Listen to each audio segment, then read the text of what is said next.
lot of people in social media, they're like, oh, you can't stretch fascia. It's an extremely reductionistic way of looking at the human body. Fascia can be looked at as a piece of tissue if that's the way you want to look at it. And that's the way surgeons typically, or tradition has typically looked at it. But in today's research, they're talking about the fascial system. It's not a piece of tissue, it's a system that comprises many elements. So anytime I hear an argument on social media about fascia, the first thing I would say in a healthy argument is this: tell me everything you know about loose connective tissue. That's what I would study, because it's the loose connective tissue that has high reversibility. It's already been proven through ultrasound. I mean, I have video on my computer proving this with hydrodissections, what manual therapy does to the loose connective tissue, and therefore changes the behavior of the dense connective tissue. The easiest way to think about this is lasagna. The sheets of pasta or dense connective tissue, you're not changing that with your human hand.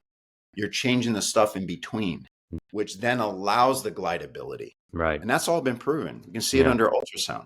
And when you're talking about these layers, the dense connective tissue and the loose, are those both layers of fascia? Yeah, so what it is, it falls under the umbrellas of fascial system. So this is the nervous system and the circulatory system. They go hand in hand.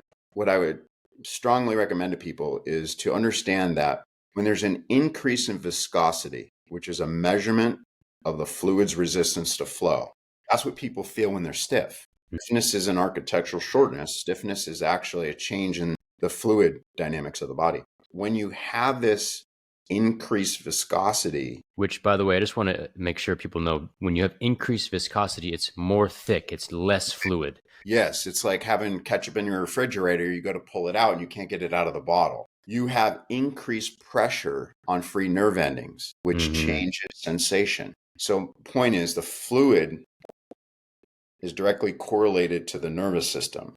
So let's say, for example, make it practical. Oh man, I don't know what I did yesterday. My back is stiff. So I go to put my sock on in the morning and I don't get good glidability.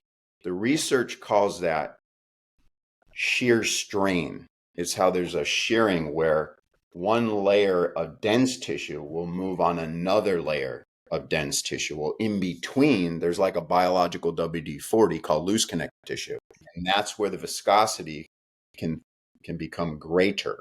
What happens is, as that movement takes place, what's being stimulated? The sensory organs, right? The proprioceptors. They're being stimulated, or technically it's called mechanoreception, or mechanoreceptors that cause proprioception. So what happens is the brain is alert to know what's going on, and it regulates the tone to deal with the function. But say you go to reach, oh, and there goes your back. Your back hurts. That's because of the lack of mechanoreception, or the lack of afferents to create the proper efferents. So afferent just means to the brain, efferent means away from the brain.